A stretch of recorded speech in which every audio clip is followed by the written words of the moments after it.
এবারে আপনাদেরকে শোনাবো প্রাক্তন ফুটবলার ভাস্কর গাঙ্গুলি, তিনি কি বলছেন, তার কি বক্তব্য, শুনুন একবার। এই ব্যাপারটা একদম কাম্য যে যেই দেশে হোক যেখানে সংখ্যালঘুদের উপর আক্রমণটা কখনোই কাম্য না, এবং যারা এতে উস্কানি দিচ্ছে বা দিচ্ছেন তাদেরকে ধিক্কার জানানো ছাড়া কোনো উপায় নেই। বাংলাদেশ গেলে আত্মীয়তা তো তুলনা ছিল না, সে আত্মীয়তা নষ্ট হবে কেন নষ্ট হবে?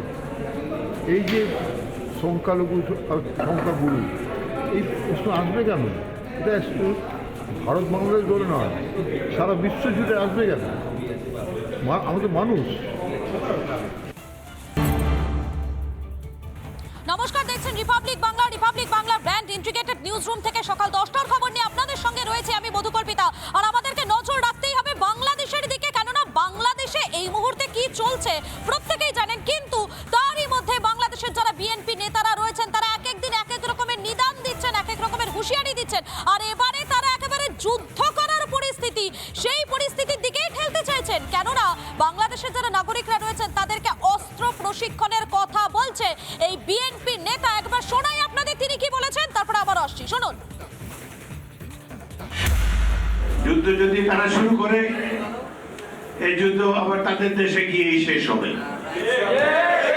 আমরা প্রত্যেকটি বাংলাদেশি নাগরিককে সামরিক ট্রেনিং এ প্রস্তুত করব যুদ্ধের জন্য। প্রত্যেকটি ছাত্র যেন রাইফেল চালাতে জানে।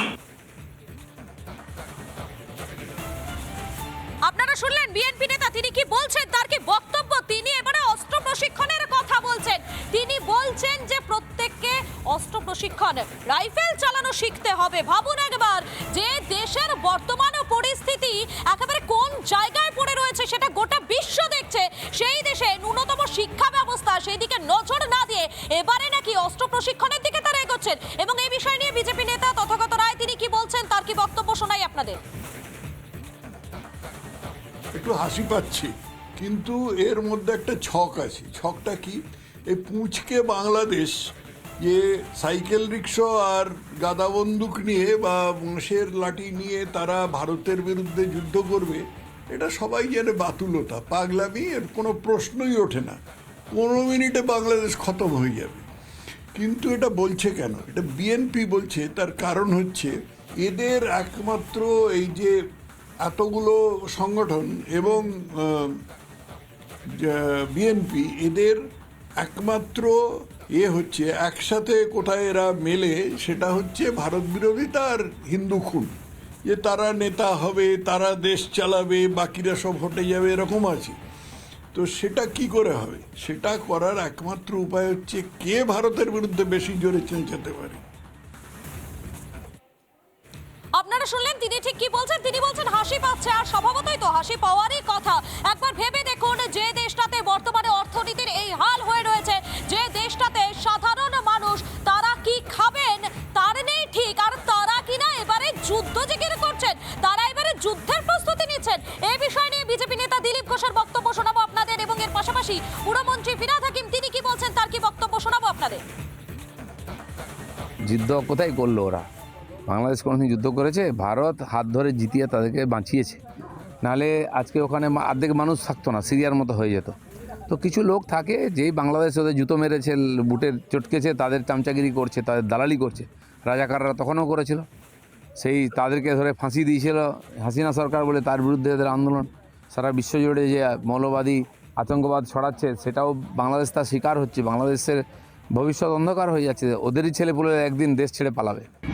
ভারত যদি না থাকতো বাংলাদেশ তৈরি হতো না। ভারত বাংলাদেশ আজকে যে বড় বড় কথা যারাই বলছে, অস্তিত্বটাই হচ্ছে আমাদের ভারতের জন্য। ভারতের মানুষ, ভারতের সরকার যদি পাশে না থাকতো, পাক সেনারা ওদের শেষ করে দিত। পুরোটাই ভারতবর্ষ করেছে। এই গ্র্যাটিটিউড নেই তাদের, এটাই আমাদের অত্যন্ত ভারতের শক্তি সম্বন্ধে কোনো আইডিয়া আছে? আমরা বাঙালিরা, এবার বাংলারও পারে বাংলা। কিসের জন্য বিখ্যাত? আমাদের সংস্কৃতি, আমাদের দৃষ্টি, আমাদের ভ্রাতৃত্ব, এটার জন্য আমরা বিখ্যাত। আর ওরা সেই বাংলাটাকে, সেই আমাদের যে বাঙালিয়ানা, সেটাকে হীন করছে। ওই বিএনপি নেতাকে বলবো উনি স্কুলে ভর্তি হন আগে, লেখাপড়া শিখুক, জনসমাগমে এবং মানুষের কি বার্তা দিতে হয়, সবসময় শান্তির বার্তা দিতে হয়, শৃঙ্খলার বার্তা দিতে হয়, বন্ধুত্বপূর্ণ বার্তা দিতে হয়। তার মানে তিনি নেতাই নয়, 4 পয়সার নেতা, এখন 2 পয়সার মতন বক্তব্য রাখছে। আপনার এই মুহূর্তে অন্যতম বড় ব্রেকিং, আল্লু অর্জুনকে ছাড়া হয়েছে। যে ছবি আপনারা দেখতে পাচ্ছেন সবার প্রথম রিপাবলিক নেটওয়ার্ক আপনাদের সামনে তুলে ধরছে, দক্ষিণে সুপারস্টার আল্লু অর্জুনকে ছেড়ে দেওয়া হয়েছে। 25 লক্ষ টাকা সাহায্যের আশ্বাস যেমন দেওয়া হয়েছে, ঠিক তার পাশাপাশি প্রথম সেই ছবি আপনাদের সামনে আমরা তুলে ধরছি। অভিনেতাকে দেখতে মানুষের ভিড় ছিল এবং সেই অভিনেতা যখন গতকাল গ্রেফতার হয় তখন মানুষের মধ্যে উৎকণ্ঠা ছিল। এবং এই মুহূর্তে সবার প্রথম ফার্স্ট অন ভিজুয়াল দেখতে পাচ্ছেন পুষ্পা রাজ, অর্থাৎ আল্লু অর্জুন, তাকে ছেড়ে দেওয়া হয়েছে। পদপিষ্ট হয়ে মৃত্যুর ঘটনায় আল্লু অর্জুনকে গতকাল গ্রেফতার করা হয়েছিল। 50,000 টাকার ব্যক্তিগত বন্ডে তাকে জামিন দেওয়া হয় এবং সেই আল্লু অর্জুনকেই আজ ছেড়ে দেওয়া হয়েছে। তেলেঙ্গানা হাইকোর্টে কার্যত স্বস্তি পায় পুষ্পা রাজ। আর এই মুহূর্তে সেই ছবি আপনাদের সামনে তুলে ধরছি সবার প্রথম। গতকাল অর্থাৎ শুক্রবার তাকে ছাড়া সম্ভব হয়নি কিছু আইনি জটিলতার কারণে, এবং আজ শনিবার সকাল সকাল তাকে ছেড়ে দেওয়া হয়েছে। যে ছবি আপনারা দেখতে পাচ্ছেন, ঘড়ি কাটা যেখানে বলছে 7:14, এবং কিছুক্ষণ আগেই তাকে ছেড়ে দেওয়া হয়েছে এবং ইতিমধ্যে বাড়ির উদ্দেশ্যে রওনা দিয়েছেন পুষ্পা রাজ।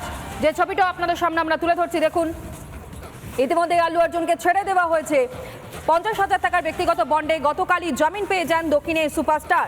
এবং হায়দ্রাবাদের নিম্ন আদালতে আল্লুকে যদিও 14 দিনের জেল হেফাজতের নির্দেশ দেওয়া হয়েছিল, হায়দ্রাবাদের 4 ডিসেম্বর যে ঘটনা ঘটে পদপিষ্ট হয়ে মহিলা মৃত্যুর ঘটনা, এবং তাতেই কার্যত অন্তর্বর্তী জামিন আল্লু অর্জুনের 50,000 টাকার ব্যক্তিগত বন্ডে জামিন, এবং ইতিমধ্যেই ছেড়ে দেওয়া হয়েছে দক্ষিণী এই সুপারস্টার আল্লু অর্জুনকে।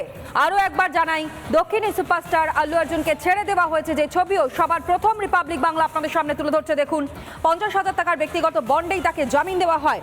4 ডিসেম্বর যে পদপিষ্ট হওয়ার ঘটনা, সন্ধ্যা থিয়েটারে ফার্স্ট প্রিমিয়ার ছিল এবং সেখানেই উপস্থিত হয়ে যান, অর্থাৎ সেখানে পৌঁছে যান আল্লু অর্জুন।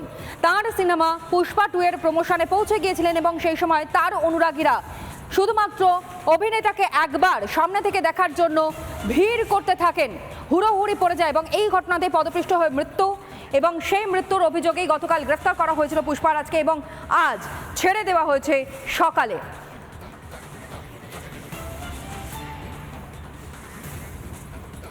অন্যদিকে সমালোচক যারা, তারা অনেকে অনেক কথা বলছেন যে কি কারণের জন্য গ্রেফতার করা হয়েছিল। আসলে দোষটা কি আদৌ এই পুষ্পারাজ অর্থাৎ আল্লু অর্জুনের কি ছিল? প্রশ্ন যখন উঠে আসছে তখন আরও একটা গ্রাফিক্স আপনাদের সামনে তুলে ধরে, এবং এখানে দেখলে আরও স্পষ্ট হবে যে কি উদ্দেশ্য ছিল আল্লু অর্জুনকে গ্রেফতার করার। দেখুন, গ্রেফতারের নেপথ্যে তাহলে কি রাজনীতি ছিল? নিহতের পরিবারকে সাহায্যের প্রতিশ্রুতি দেওয়া হয়েছে, নিহতের পরিবারকে সাহায্যের প্রতিশ্রুতি দেওয়া হয়েছে। পরের ইনফরমেশন, যেখানে 25 লক্ষ টাকা সাহায্যেরও প্রতিশ্রুতি দেওয়া হয়, এবং তেলেঙ্গানা হাইকোর্টের দ্বারস্থ হন অভিনেতা।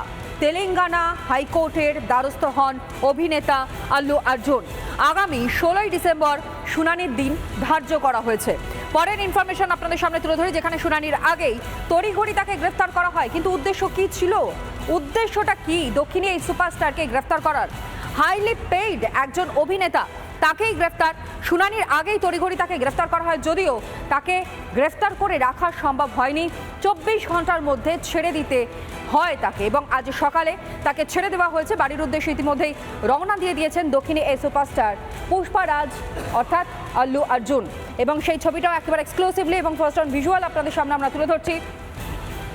আপনারা জানেন, সদ্য মুক্তি পেয়েছে আল্লু অর্জুন অভিনীত এই পুষ্পা 2, এবং ইতিমধ্যেই প্রায় 1000 কোটির দরজায় আল্লু অর্জুনের এই ছবি পৌঁছে গিয়েছে। বাণিজ্যিকভাবে সফল যেই ছবি, সেই ছবির নায়ককেই গতকাল গ্রেফতার করা হয়। কিন্তু এখানে আরও একটা প্রশ্ন উঠে আসছে যে সত্যি আল্লু অর্জুনের কি কোনো দোষ ছিল? তাকে গ্রেফতার করা হয়েছিল পদপিষ্টের ঘটনায় ঠিকই, কিন্তু তাতে পুষ্পার অর্থাৎ আল্লু অর্জুনের কি আদৌ কোনো রকমের কোনো দোষ ছিল?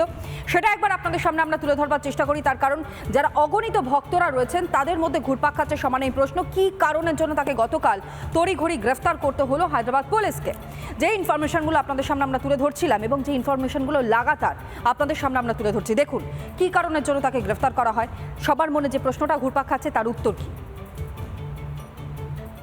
নানা ধরনের কন্টেন্ট দেখার জন্য লাইক করুন, শেয়ার করুন আমাদের ফেসবুক পেজ, সাবস্ক্রাইব করুন আমাদের ইউটিউব চ্যানেল।